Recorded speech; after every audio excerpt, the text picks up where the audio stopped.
Three hours later.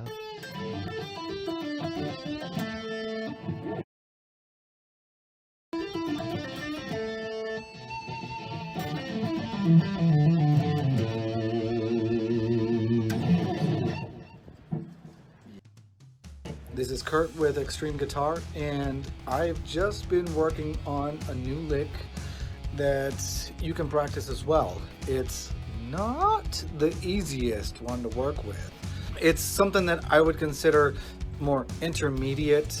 I put it together not too long ago, and some of those takes that you just saw are me learning how to play it. With riff 1, if you saw that video, I was sliding on the A string.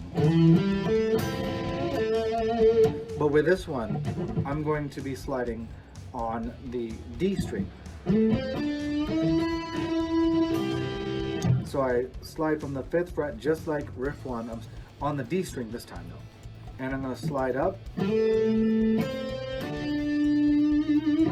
then I bend. Now this one I'm going to bend, and then I'm going to also have my pointer finger on the B string, which is the 2nd string, on the 5th fret. The note is an E. So I'm bending the 3rd string G string on the 7th fret up and going to an E. This is a D to an E. After I bend it, I go right to the 2nd string where my pointer finger is planted.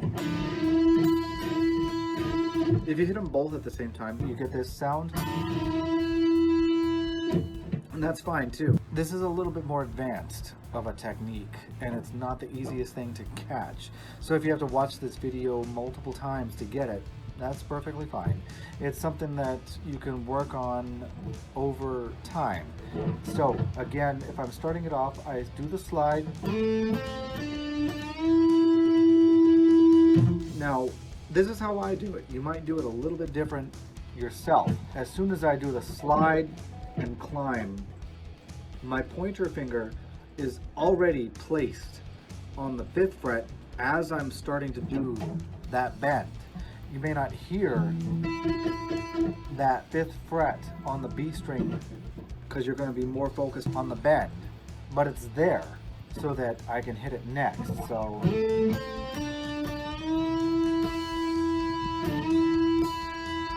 I do slide, climb, bend, backstroke, the 5th fret, and then I release and do the same thing over again, the bend and backstroke on that 5th fret, and then I slide,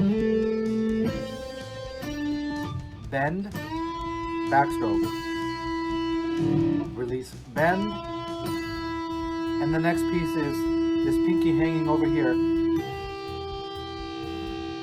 hits that 8th fret on the B string, the same string that your pointer finger is on. And when you look at it, you notice that you got the bend, and then you have your pinky hanging really close to where you're going to do it anyway.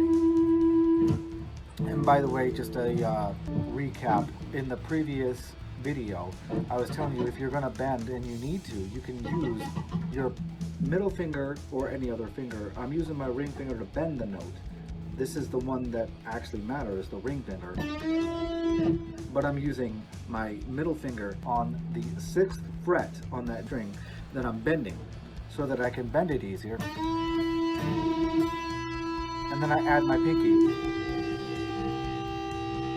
Notice, I keep that one string that I've bent ringing. It's not going to be easy for you if you're new to this. This is definitely going to be a bit tricky when you're trying to do this. You have to keep this one bent, this bent note ringing the whole time, because you want to get that coming together, and especially if you have distortion going, but you'll still hear it even if you're working with clean. but you'll definitely hear it when you're working with any amount of distortion. So you bend it a little bit, and then I hit that. Now another side note, my tendency is to grab the E string, the bottom E string here, with my pinky, so that anything that I'm doing near it is not gonna set off that E string. Try to work with that as well. If you can't, for right now, don't worry about it. Just work with everything else. Come back later, and then you can start to get really specific about how you're fine-tuning. Don't do that right now when you're still learning it. Like I was saying, fine-tune it afterward. Let's start from the beginning again. We have the slide. And then the pinky. So here, what I've done is, and then I touch the string so that I'm not getting any more noise from the G string. That's the third string. I'm not getting any noise from it after I've bent it, because at this point I'm focusing on the B string on the 5th fret. So again, if we go from the beginning,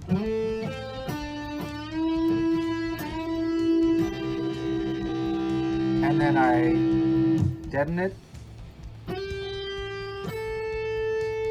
and I pick on the 5th fret of the E string here, and I'm going to reach down with my ring finger on the 8th fret with my middle finger behind it to help bend it.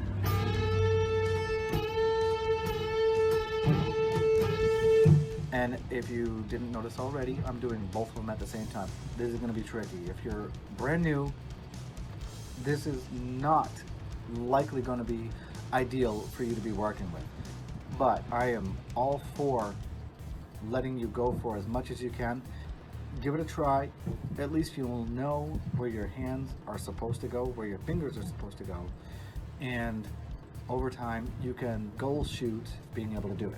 And we're going from the beginning again.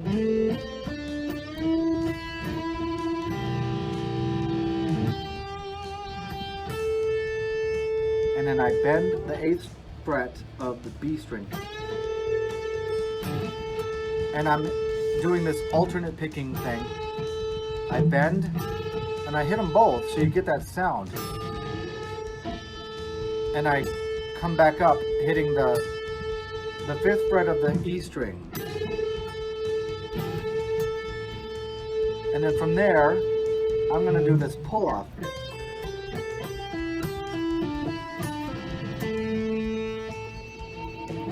So that part, it's a cool part. It sounds cool. It's fun. So what you do is you're pulling off.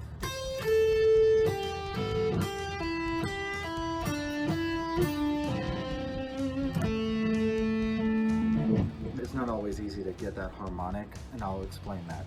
But going back to the pull-offs, you're going to pull off here 8 to 5.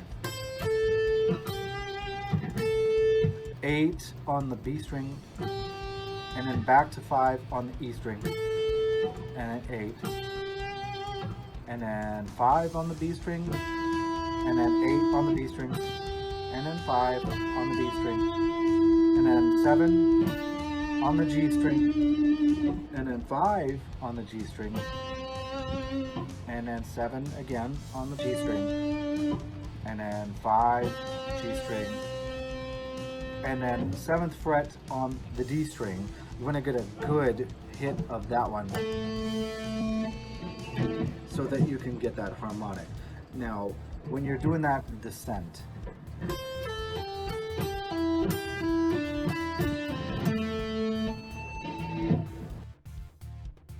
on my guitar, I keep the tone all the way down because you're going to work with the bridge pickup to really pick up that harmonic at that end of what I was just doing there.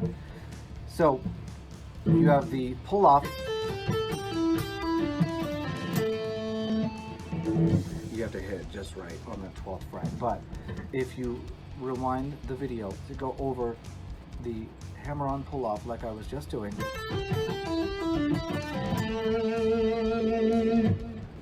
Then we get to this point here where we hit that 7th fret of the D string with your ring finger.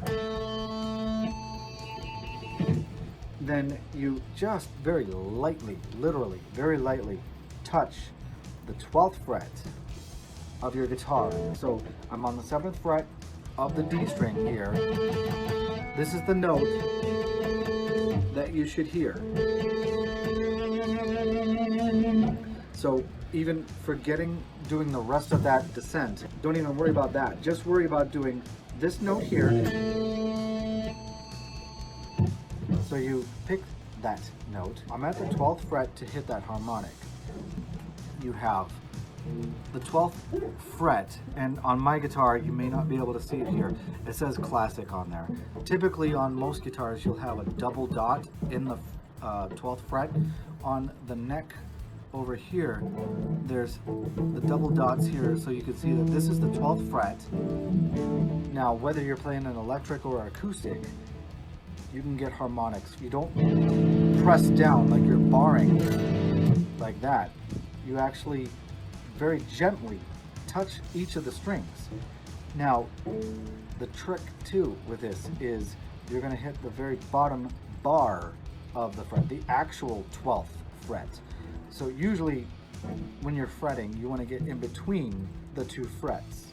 Right in the middle, when you're hitting a harmonic, you're going to actually go directly over the bar, the actual fret of where you're going to be hitting the harmonic. In this case, we're talking about the 12th fret. So I'm on the 7th fret of the D string, and I almost don't even touch it, but you're just giving it a slight amount of pressure, hardly any, and you'll get that harmonic. If you have enough distortion, it'll pick it up even better.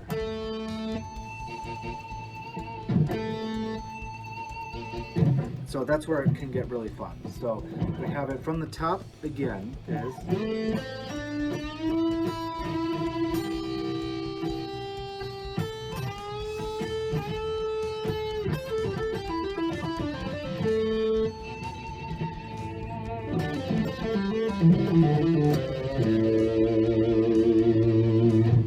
now that's the rest of the lick. So after you get that harmonic doing, you just kind of roll your finger back to hit the 7th fret of the G string.